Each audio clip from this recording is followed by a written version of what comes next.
اعوذ باللہ من الشیطان الرجیم بسم اللہ الرحمن الرحیم قال رسول اللہ صلی اللہ علیہ وسلم من قرأ حرفا من کتاب اللہ فلہ حسنۃ والحسنۃ بعشر امثالها لا اقول الف لام میم حرف ولكن اقول الف حرف ولام حرف ومیم حرف او کما قال صلی اللہ علیہ وسلم رب اشرح لی صدری ویسر لی امری واحلل عقدۃ من لسانی یفقہوا قولی رب یسر ولا تعسر وتمم بالخیر آمین یا رب العالمین۔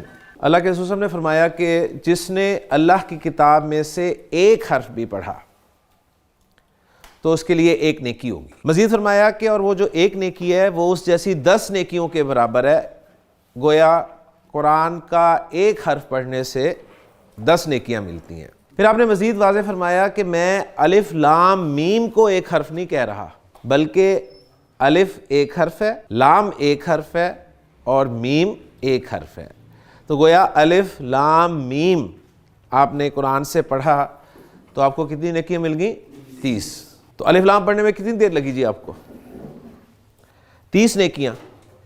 اور اسی طرح جب آپ قرآن کے الفاظ پڑھیں گے اور الفاظ جو ہیں وہ ظاہر بات ہے حروف پر مشتمل ہیں، تو نیکیوں کا سمندر آپ کے سامنے آ سکتا ہے اور آپ اتنی نیکیاں حاصل کر سکتے ہیں۔ اور قیامت کے دن ہمیں کیا چاہیے جی؟ نیکیاں چاہیے نا۔ تو نیکیاں کمانے کا اس سے آسان طریقہ نہیں ہے۔ اللہ تعالیٰ سے دعا ہے کہ اللہ تعالیٰ ہمیں قرآن مجید زیادہ سے زیادہ پڑھنے کی اور نیکیاں سمیٹنے کی توفیق عطا فرمائے۔ حدیث جو میں نے آپ کے سامنے بیان کی ہے، اس میں کچھ الفاظ، جیسا کہ میں نے آپ سے کہا تھا کہ اب جو بھی ٹیکسٹ آپ کے سامنے آیا کرے گا، چاہے وہ قرآن کی آیت کی صورت میں ہو یا آپ صلی اللہ علیہ وسلم کی حدیث کی صورت میں ہو، اس میں استعمال ہونے والے اسماء کو آپ نے اسم کے چاروں پہلوؤں کے اعتبار سے پہچاننے کی کوشش کرنی ہے۔ تو میں اس حدیث میں جو اسماء استعمال ہوئے ہیں ان میں سے چند اسماء آپ کے سامنے رکھتا ہوں اور آپ سے درخواست کرتا ہوں کہ آپ انہیں چاروں پہلوؤں جنس، عدد، وسعت اور اعراب کے اعتبار سے پہچاننے کی کوشش کریں۔ تو حدیث کے جو الفاظ ہیں ان میں پہلا جملہ آپ نے فرمایا کہ من قرأ حرفاً۔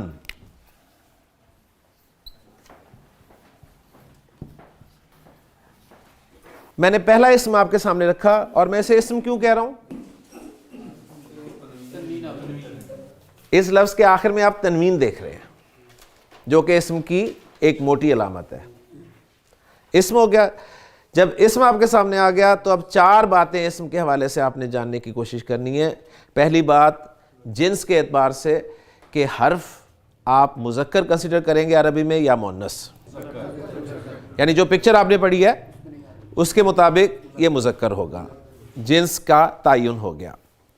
اس کے بعد عدد کی طرف آئیں تو کیا یہ واحد ہے، مثنیٰ ہے یا جمع ہے؟ واحد ہے۔ اور واحد یہ اس لیے بھی ہے کہ آپ کو اس کی جمع بھی آتی ہے، حرف کی جمع آپ کو پتہ ہے حروف آتی ہے، تو یہ واحد اسم ہے۔ اور اگر آپ سے پوچھا جائے کہ مثنیٰ کیوں نہیں ہے تو آپ کہیں گے نہ مجھے اس میں آنی کی آواز نظر آ رہی ہے نہ عینی کی آواز۔ اور اگر آپ سے پوچھا جائے کہ یہ جمع سالم کیوں نہیں ہے مذکر میں تو آپ کو پتہ ہے جمع سالم مذکر میں اونا کی آواز آتی ہے یا اینا کی آواز آتی ہے، وہ دونوں آوازیں یہاں پر موجود نہیں ہیں۔ اس کے بعد تیسرا پہلو وسعت۔ وسعت کے اعتبار سے بتائیے مجھے حرف لفظ جو ہے یہ نکرہ ہے یا معرفہ؟ نکرہ۔ کیوں؟ اس لیے کہ یہ اس چارٹ میں فٹ نہیں بیٹھتا۔ ہم نے معرفہ کی جو 6 اقسام پڑھی ہیں ان میں کہیں بھی نہیں فٹ بیٹھتا۔ حرف کوئی علم نہیں ہے، پراپر ناؤن نہیں ہے۔ پروناؤنس کی جو 3 اقسام ہیں ان میں نہیں ہے، الف لام بھی داخل نہیں ہوا اور نہ ہی اس سے پہلے یا لگا ہوا ہے، تو معرفہ کی 6 اقسام میں یہ فٹ نہیں بیٹھا، لہٰذا نکرہ۔ اب آئیں گے ہم اس کا اعراب کیا ہے۔ تو جب آپ نے اسے واحد ڈکلیئر کر دیا تو واحد اسم چاہے مذکر ہو چاہے مؤنث ہو، اس کا اعراب آپ نے حرکت کے ذریعے پہچاننا ہوتا ہے کہ حالت رفع میں 2 پیش آتی ہیں، اس پہ حالت نصب میں 2 زبر آتی ہیں اور حالت جر میں 2 زیر آتی ہیں۔ تو الحمدللہ آپ فوراً پہچان لیں گے کہ یہ حالت نصب میں استعمال ہوا ہے۔ اور جو میں نے آپ کو بتایا تھا کہ جب بھی 2 زبر لکھی جائیں گی تو 2 زبر کے بعد ایک الف ضرور لکھا جائے گا، تو وہ یہاں پر آپ کو لکھا ہوا مل گیا۔ تو الحمدللہ جی ایک لفظ آپ نے پورا اس کا انالیسس کر لیا۔ من قرأ حرفا من کتاب اللہ فلہ حسنۃ،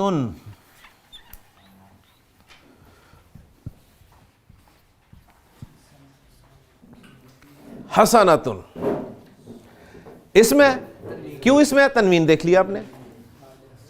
معنی آپ کو بے شک نہ پتا ہو، لیکن تنوین دیکھتے آپ نے پہچان لیا کہ یہ اس میں۔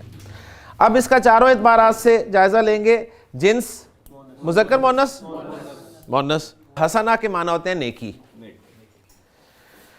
تو یہ مؤنث ہو گیا۔ عدد کے اعتبار سے واحد، کلیئر۔ نکرہ، نکرہ۔ اب آپ یہ نہیں سوچنا آپ نے کہ نیکی بھی نکرہ، یہ نہیں سوچنا، یہ سوچیں گے تو کنفیوز ہو جائیں گے، ٹھیک ہے نا، کہ نیکی بھی اگر نکرہ ہے تو پھر یہی نہیں سوچنا نا کہ کوئی بھی نیکی ہو سکتی ہے۔ بس آپ نے اس لسٹ میں رکھ کے دیکھنا ہے کہ نیکی کوئی پراپر ناؤن ہے، نو۔ پروناؤنس کی اقسام میں سے ہے، نو۔ الف لام لگا ہوا ہے، نو۔ اس سے پہلے یا لگا ہوا ہے، نو، نکرہ۔ سمپل سی بات، ٹھیک۔ ورنہ یہ سوچیں گے تو کنفیوز ہوں گے۔ اور پھر آخری پہلو اعراب، تو جب آپ نے اسے واحد ڈکلیئر کر دیا، واحد اسم کا اعراب جو ہے وہ مرفوع صورت میں دو پیش کے ساتھ، منصوب دو زبر کے ساتھ، اور مجرور دو زیر کے ساتھ، تو یہ مرفوع آپ نے پہچان لیا اس کو۔ نکرہ اسم جب بھی آپ کے سامنے آیا نا، دو طرح کا ہوگا، یا تو وہ صفت ہوگا، یا وہ صفت ہوگا، یا پھر وہ ذات ہوگا، اسم ذات۔ اسم ذات کہتے ہیں کہ کوئی بھی آپ کے سامنے نام آیا اور ایک پکچر آپ کے ذہن میں آ گئی۔ کیسے؟ میں نے کہا قلم، تو آپ کے ذہن میں قلم کی ایک پکچر آ گئی، آ گئی نا۔ کتاب، کسی نہ کسی کتاب کی پکچر آپ کے ذہن میں ضرور آ گئی۔ لیکن جب میں نے کہا نیک، تو نیک کی کوئی پکچر ہے؟ یعنی وہ پکچر پہ نہیں آتا وہ، بالکل ایسے کہہ سکتے ہیں اس کو۔ تو یہ دو قسمیں، نکرہ میں دو قسمیں ہوتی ہیں، یا تو اسم صفت ہوگا، اگر اسم صفت نہیں ہوگا تو اسم ذات ہوگا۔ من قرأ حرفا من کتاب اللہ فلہ حسنۃ، پھر آگے آپ نے فرمایا کہ والحسنۃ،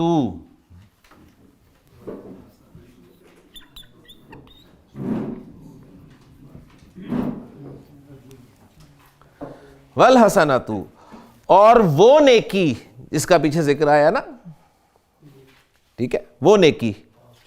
کیونکہ آپ دی کب لگاتے ہیں؟ ال از اکول ٹو دی، ال از اکول ٹو دی، انگریزی کا جو آرٹیکل دی ہوتا ہے اس کے ایکویلنٹ ہوتا ہے۔ اور دی آپ کب استعمال کرتے ہیں، یا دا کب استعمال کرتے ہیں؟ یہ ہمیں ساری زندگی نہیں آیا استعمال کرنا، ایسے ہی ہے نا، ہم جہاں دل کرتا تھا دا لگا دیتے تھے، جہاں دل کرتا تھا دی لگا دیتے تھے۔ تو دی اور دا لگانا یہ انگریزی میں نہیں آیا تو عربی میں بھی اتنی جلدی نہیں آئے گا۔ بہرحال دی کے دو موٹے معنی جو ہے نا وہ آپ کے ذہن میں ہونے چاہیے، دو موٹے معنی۔ ایک کوئی خاص مراد ہے، ایک یہ معنی، اور ایک معنی ہوتے ہیں دی کے تمام، کل کے لیے استعمال ہوتا ہے۔ سورۃ الفاتحہ آپ پڑھنا شروع کرتے ہیں، وہاں پر پہلا لفظ ہے جی الحمد۔ حمد کے معنی تعریف کے ہوتے ہیں، تو الحمد ال لگا ہوا ہے، تو اب اس سے مراد کوئی خاص تعریف ہے جو آپ کہہ رہے ہیں اللہ کے لیے؟ آپ کو ترجمے میں لکھا ملتا ہے تمام تعریفیں اللہ کے لیے، تو وہ تمام کا مفہوم کس نے دیا؟ اس ال نے۔ جس طرح ہم انگریزی میں کہتے ہیں نا the cow gives milk، the cow gives milk، اس کا مطلب ہے کوئی خاص گائے دودھ دیتی ہے؟ نو، تمام گائیں دودھ دیتی ہیں۔ تو تمام کا مفہوم، بس یہ دو موٹے مفہوم یاد رکھنے ہیں، کوئی خاص یا تمام کا مفہوم، یہ انشاءاللہ تعالیٰ آپ کو پتہ چل جائے گا۔ اور باقی جس طرح ہم کہتے ہیں there was a king، there was a king، اب اس کنگ کو جب آپ نے دوبارہ لے کر آنا ہے تو آپ کہیں گے the king had two sons، یعنی یہاں پر the king سے مراد جس کا ذکر پیچھے ہوا ہے، تو یہاں پر بالکل وہی ہے۔ آپ نے فرمایا کہ من قرأ حرفا من کتاب اللہ، جس نے اللہ کی کتاب میں سے ایک حرف بھی پڑھا تو فلاح حسنۃ، اس کے لیے ایک نیکی ہے۔ ایک میں ترجمہ کر رہا ہوں، پھر آپ نے فرمایا والحسنۃ، اور وہ نیکی جو ہے جس کا ذکر ابھی پیچھے آیا ہے وہ بھی اشری امثالہا، اس جیسی 10 نیکیوں کے برابر ہے۔ اب یہاں پر میں نے پوائنٹ آپ کو یہ یاد کروانے کے لیے واو لکھا ہے اس سے پہلے کہ ال میں حمزۃ الوصل جو ہے وہ پیچھے واو کے ملا کر پڑھنے کی وجہ سے الف کی صورت میں لکھا رہ گیا، اور لام ہم نے ال کا پروناؤنس اس لیے کیا کیونکہ ہا جو ہے وہ حق کا خوف عجب غم ہے میں ہے، ٹھیک ہے نا، پہلا ہی حرف وہ ہے حق، تو اس لیے ہم لام کو بھی پڑھ رہے ہیں۔ اس کے بعد آپ نے فرمایا کہ لا اقولو الف لام میم حرف ولیکن اقولو الف حرف، تو الف حرف، اسی طرح و لام حرف، لام بھی نام ہے، و میم حرف، اور میم بھی ایک حرف ہے۔ تو الحمدللہ اب آپ کو پتہ چلنا شروع ہو گیا کہ جو اسماء استعمال ہوئے ہیں ان کو ہم نے چاروں پہلوؤں سے کس طرح اینالائز کرنا ہے۔ اب ہم چلتے ہیں جی اپنے سبق کو تھوڑا سا آگے بڑھاتے ہیں، اور آج انشاءاللہ تعالی ہم عربی زبان میں پہلا جملہ بنائیں گے انشاءاللہ تعالی۔ پہلے ایک بات نوٹ کر لیجئے کہ جب بھی کوئی سنگل ورڈ یوز ہوتا ہے عربی گرامر میں، سنگل ورڈ، جس طرح میں نے آپ کے سامنے بہت سارے ورڈز لکھے تھے جو کہ اسم تھے، سنگل ورڈ کو گرامر کی اصطلاح میں مفرد کہا جاتا ہے، مفرد۔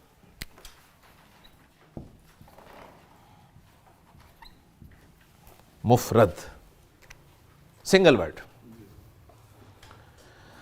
ہمارے ہاں مفرد واحد کے لیے بھی بولا جاتا ہے، لیکن یہاں پر میں سنگل ورڈ کے لیے مفرد کا لفظ استعمال کر رہا ہوں۔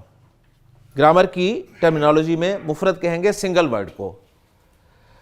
مثلا ولد، ولد مفرد ہے، ولدانی مفرد ہے، ترجمہ اس کا دو لڑکے ہیں لیکن ورڈ سنگل ہے اس لیے میں اسے مفرد کہہ رہا ہوں۔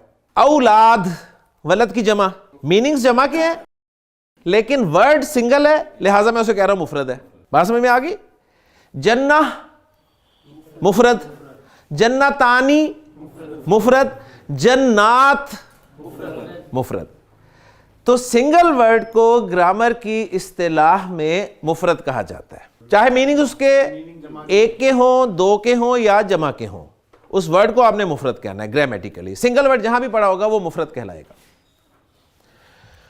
مفرد کے ساتھ جب مفرد ملتا ہے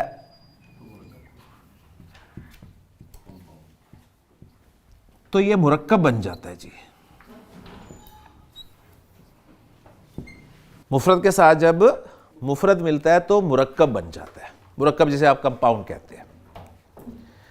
تو ابھی تک ہم نے مفرد کی بات کی ہے، ہم نے اسم کو مفرد کے اعتبار سے پہچانا ہے کہ یہ مذکر ہے، مؤنث ہے، واحد ہے، مثنی ہے، جمع ہے، معرفہ ہے، نکرہ ہے، مرفوع ہے، منصوب ہے یا مجرور ہے۔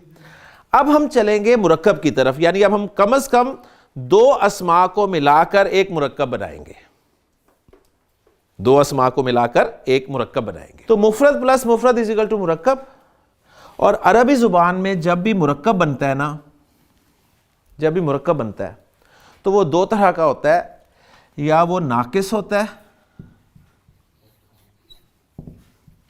ناقص، ناقص نکلا ہے نقص سے، نقص کہتے ہیں کمی کو، کمی کو۔ وَلَنَبْلُوَنَّكُمْ بِشَيْءٍ مِّنَ الْخَوْفِ وَالْجُوعِ وَنَقْصٍ مِّنَ الْأَمْوَالِ وَالْأَنفُسِ وَالثَّمَرَاتِ۔ تو نقص کے معنی ہوتے ہیں کمی، ہم ذرا نقص کو دوسرے معنی میں لیتے ہیں اردو میں۔ تو مرکب ناقص کا مطلب یہ ہے جو سینٹینس نہیں ہوگا۔ ہم دو اسماء ملائیں گے عربی زبان میں لیکن جملہ نہیں بنے گا، کہیں گے آپ اسے مرکب ہی لیکن وہ سینٹینس نہیں ہوگا۔ اور اگر دو الفاظ، دو اسماء کے ملانے سے سینٹینس بن جائے تو اس کو کہا جاتا ہے مرکب تام۔ تام کے معنی ہے کمپلیٹ کے۔ تو عربی زبان میں دو اسماء کے ملنے سے پہلی بات تو یہ کہ وہ مرکب بن جاتا ہے، اور وہ جو مرکب بنتا ہے وہ ناقص ہوتا ہے یا پھر تام ہوتا ہے۔ تام کہتے ہیں اس جملے کو، تام کہتے ہیں جملے کو، یعنی وہ جو مرکب ہے یا تو جملہ ہوگا دو اسماء کے ملنے سے یا جملہ نہیں ہوگا۔ تو ہم نے پورا فوکس رکھنا ہے اس بات پہ کہ دو اسماء جب ملیں گے تو جملہ کب بنے گا اور جملہ کب نہیں بنے گا، اس لیے پوری توجہ چاہیے آپ کی۔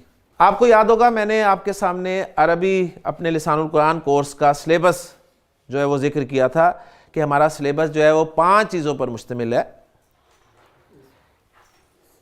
اسم، فعل، حرف اور جملے کی 2 اقسام. جملے کی 2 اقسام. تو اب یہاں پر جو ہے وہ جملے کی 2 اقسام ہمارے سامنے آ رہی ہیں. ایک جملہ ہوگا جی جملہ اسمیہ، جو کہ نام سے بتا رہا ہے کہ اسم سے شروع ہوگا، اور دوسرا جملہ ہوگا جملہ فعلیہ، جو کہ نام بتا رہا ہے فعل سے شروع ہوگا. تو اب ہمارا سلیبس جو ہے وہ پورا ہمارے سامنے آ گیا کہ ہم نے لسان القرآن کورس میں کیا کیا پڑھنا ہے.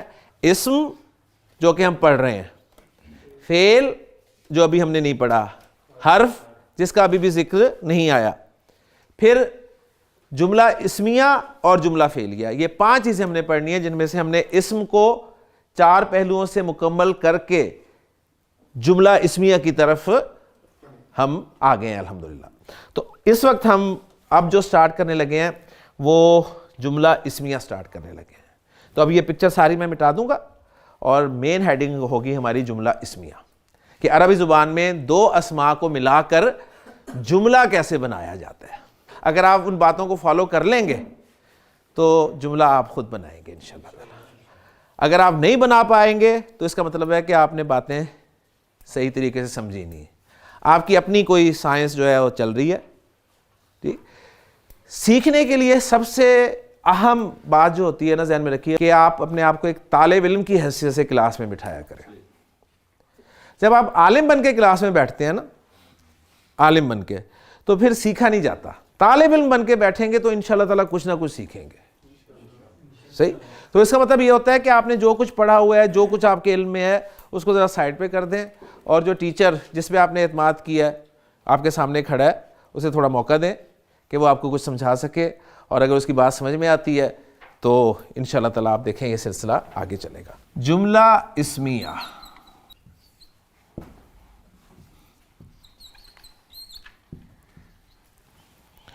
جملہ اسمیہ کی سادہ سی ڈیفینیشن یہ ہے جی، وہ جملہ جو اسم سے شروع ہو، وہ جملہ جو اسم سے شروع ہو جملہ اسمیہ کہلاتا ہے. جملہ اسمیہ ایک مرکب ہوگا. جملہ اسمیہ ایک مرکب ہوگا، یعنی اس میں کم از کم 2 اسماء استعمال ہوں گے. کم از کم 2 اسماء استعمال ہوں گے. جملہ اسمیہ کے اگر میں آپ کو پارٹس کر دوں نا تو پھر انشاءاللہ تعالیٰ بہت آسان ہو جائے گا کام آپ کے لیے.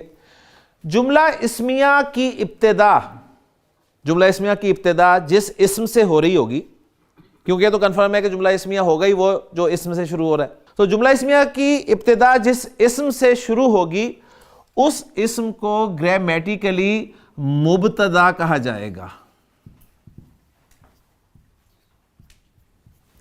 مبتدا، جسے آپ انگریزی میں سبجیکٹ کہیں گے. جملہ اسمیہ کا آغاز جس اسم سے ہوگا وہ کیا کہلائے گا؟ مبتدا. اور جملہ اسمیہ کا دوسرا پارٹ، دوسرا اسم، میں پھر یاد دلا رہا ہوں آپ کو، ہم نے 2 اسماء کو ایک ساتھ رکھ کر عربی زبان میں جملہ بنانا ہے. 2 اسماء کو صرف رکھ کے. تو دوسرا پارٹ، دوسرا اسم جو مبتدا کے بعد آئے گا وہ کہلائے گا خبر، جسے آپ پریڈیکیٹ کہیں گے. تو گویا جملہ اسمیہ کے 2 پارٹس ہو گئے، مبتدا اور خبر، انگریزی میں سبجیکٹ اور پریڈیکیٹ. اب مبتدا اور خبر کے لیے کیا شرائط ہیں؟ مبتدا اور خبر کے لیے کیا شرائط ہیں یہ نوٹ کر لیجئے. مبتدا آپ نے معرفہ رکھنا ہے. مبتدا آپ کا معرفہ ہونا چاہیے. ہم بالکل بنیادی لیول پر جملہ بنا رہے ہیں نا، تو اس لیے جو چیزیں بتائی جا رہی ہیں انہیں آپ نے فالو کرنا ہے. مبتدا آپ نے معرفہ رکھنا ہے، اور خبر کی جگہ جو اسم رکھنا ہے آپ نے وہ آپ نے نکرہ رکھنا ہے. مبتدا معرفہ، خبر نکرہ. اب اگر آپ نے معرفہ نکرہ نہیں پڑھے ہوئے تو مجھے بتائیں آپ جملہ کیسے بنا سکتے ہیں؟ آپ کو پتہ ہی نہیں ہے کہ اسم معرفہ یا نکرہ، تو جملہ اسمیہ میں آپ فٹ ہی نہیں کر سکتے. اس لیے اب ہم نے جو پڑھا ہوا ہے نا، اب اس کو فٹ کر رہے ہیں. صحیح.